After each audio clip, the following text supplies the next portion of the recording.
யார் மேல இதுல முதல் தவறு அப்படின்னு நீங்க என்ன கேட்டீங்கன்னா, நான் முதல்ல வந்து அந்த பையன் மேல தான் வந்து தப்பு சொல்லுவேன். ம். என்ன அந்த 3 பேர் மேல தப்பு இல்லையான்னு கேட்டீங்கன்னா, நான் பின்னாடி வரேன் அதுக்கு. அவங்க ம். 3 பேரும் கண்டிப்பா வந்து என்கவுண்டர் பண்ணக்கூடிய அளவு தகுதி உள்ளவனுங்க தான். ம். தூக்குல தொங்க விடுற அளவு தகுதி உள்ளவங்க தான். ஆனா அதுக்கும் முன்னாடி இந்த பையன் மேல ஏன் தப்பு அப்படின்னு நான் சொல்றேன்னா, இந்த பையன் வந்து ஒரு ஆட்டோமொபைல் பிசினஸ் பண்றான். கார செகண்ட்ஸ்ல வாங்கி விக்கிற பிசினஸையும் பண்றான். இந்த பையன் வந்து அன்னைக்கு இந்த பெண்ண மீட் பண்றதுக்கு எத எடுத்துட்டு வந்திருக்கான்? ஒரு கார் ஒரு எடுத்துட்டு கார் எடுத்துட்டு வந்திருக்கான். வந்திருக்கான். அப்போ ஒரு கார வந்து you can afford a car. உன்கிட்ட ஒரு காரே இருக்குன்னும்போது உன்கிட்ட வசதி இருக்கு. ம். கரெக்ட்டுங்களா? ஒரு வசதி படைத்த ஒரு பையன நம்பி ஒரு பொண்ணு வரா.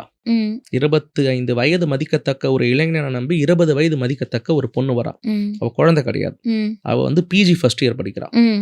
ஸோ ஒரு பொண்ணு வரும்பொழுது, உன்ன நம்பி ஒரு பொண்ணு வரும்பொழுது, அந்த பொண்ணுனுடைய பாதுகாப்ப உறுதி செய்ய வேண்டியது அது காதலனா இருந்தாலும், நண்பனா இருந்தாலும், வேற எவனா இருந்தாலும், உன்ன நம்பி வரக்கூடிய பொண்ணுனுடைய பாதுகாப்ப உறுதி செய்ய வேண்டியது அந்த பையனுடைய வேல. ம். ஏன் அப்டின்னா, பொதுவாவே பசங்க வந்து கன்வின்சிங் நேச்சர்ல இருப்பாங்க. ம். இந்த பொண்ணு இங்க வேணாம் அப்டின்னு சொன்னா கூட, இல்ல இல்ல சேஃப் நான் பார்த்துக்கிறேன் வா, நான் இருக்கேன்வான்னு சொல்லி ம். பசங்க கிட்ட அந்த கன்வின்சிங் நேச்சர் இருக்கு. ம். அப்ப முதல்ல அந்த இடத்துக்கு அந்த பொண்ண அழைச்சுட்டு போனேன்.